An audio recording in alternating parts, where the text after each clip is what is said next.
Yeah. I would take out the rating decision and say for 50%, they give you what they're looking for, 70% what they're looking for, and 100%. So what you should do is point out the favorable evidence that shows why he should be in the 100%. I think that will serve you better than talking about combat. Yeah, that's something I've been doing lately, especially on initial PTSD uh, um, evaluations. On the DBQ, you will have a And section. that's a disability benefits questionnaire. That's the form that the examiner is supposed to complete. There's a section on there about the diagnostic criteria.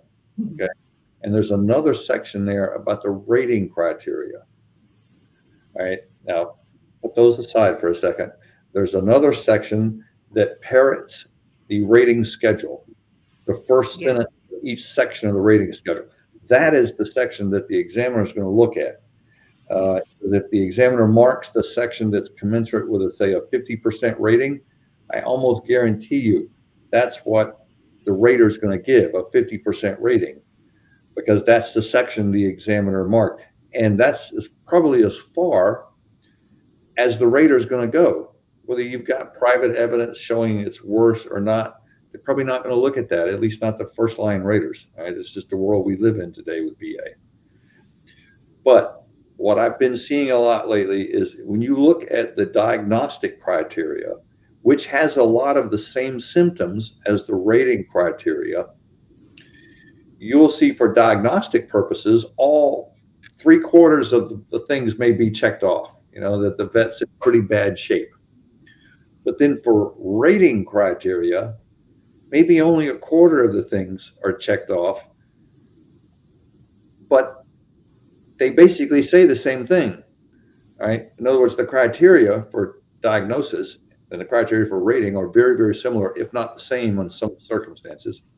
So why is less things marked off for rating purposes than for diagnostic purposes?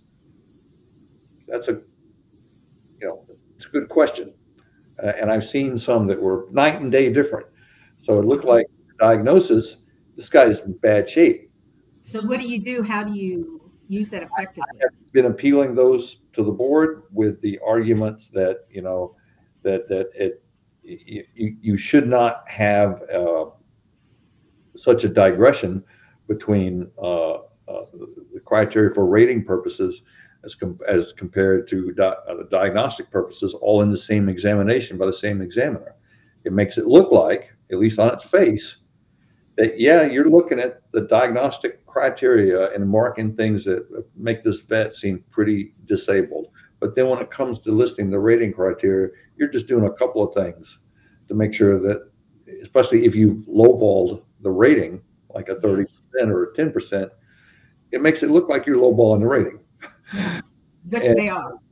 right. So, you know, we'll see where those arguments go. I wouldn't expect an answer on something like that for a couple of years, to be honest. But The one thing that's really helped me is if they say they pick a 50% rating, and then remember farther down that form, they're going to have symptoms like suspiciousness or paranoia or whatever. If they have suicidal ideations, that is an automatic 70% rating. It doesn't matter what they checked up there.